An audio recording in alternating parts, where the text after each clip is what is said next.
बात की।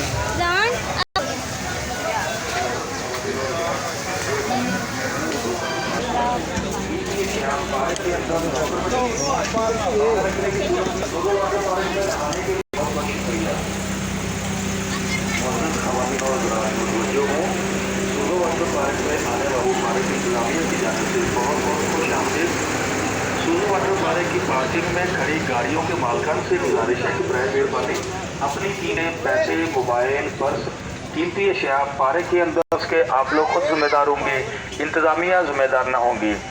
Sonu water park में नहाने के लिए सिर्फ निकर का इस्तेमाल कीजिएगा। ट्राउजर के साथ, पैंट के साथ, शलवार कमीज और जूतों के साथ पूल के अंदर जाना सख्ती से मना है। आपकी आमद का बहुत बहुत शुक्रिया। पार्क के अंदर लॉकर में जमा